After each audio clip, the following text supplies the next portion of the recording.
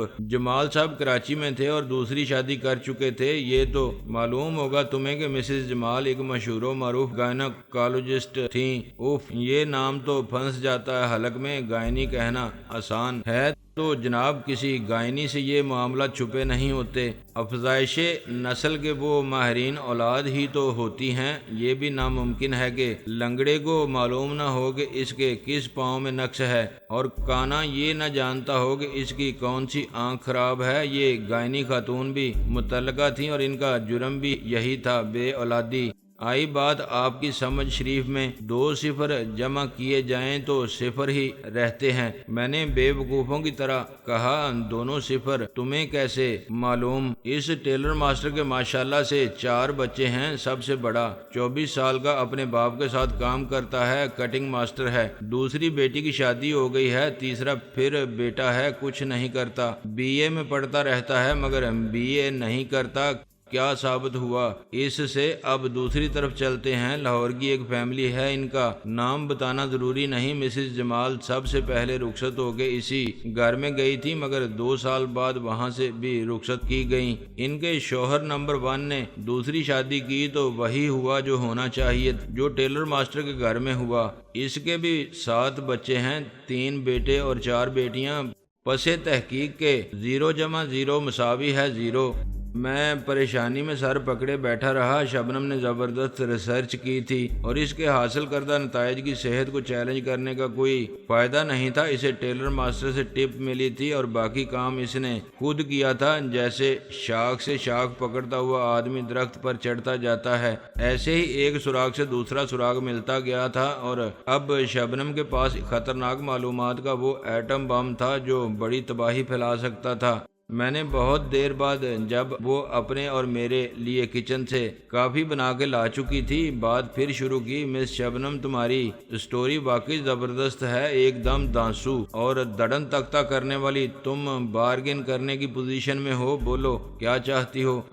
ظالم، وہ سینے پر ہاتھ رکھ کے بولی، یہ مجھ سے پوچھتے ہو؟ ارے ہم سے پوچھو گے کیا نہیں، کسے چاہتے ہیں؟ میں نے کہا، تم مجھے بلیک میل کرنے کے ارادے پر قائم ہو؟ بالکل، اگر سیدھی انگلی سے نہ نکلے تو ٹیڑھی انگلیاں کرنی پڑتی ہیں، اور اگر میں انگلیاں ہی توڑ دوں، پورا ہاتھ میں کلائی کے کاٹ دوں تو پھر گھی بچ جائے گا۔ میں نے کہا، تم کیا میری زبان کاٹ دو گے؟ نہیں، میں تمہارا گلا کاٹ دوں گا یا گھونٹ دوں گا۔ پھر انتظار کس کا ہے؟ وہ میرے قریب آ گئی۔ میں اٹھ کے دور جا کھڑا ہوا اور کھڑکی سے باہر دیکھنے لگا۔ کیا واقعی تم اتنی کمینی ہو شبنم؟ اسے محبت سمجھتی ہو تم؟ جنگ یا محبت میں کمینہ پن بھی جائز ہے۔ میں نہیں مانتا جب آدمی واقعی کسی کو چاہتا ہے تو اسے عذاب میں نہیں دیکھ سکتا، چہ جائے کہ خود اسے عذاب دے۔ تم خود اپنی محبت کی تشہیر بھی کرتی ہو اور تذلیل بھی۔ سوچو ذرا کہ کیا یہ بات ڈاکٹر کمال کو بتانے کی دھمکی دے کر تم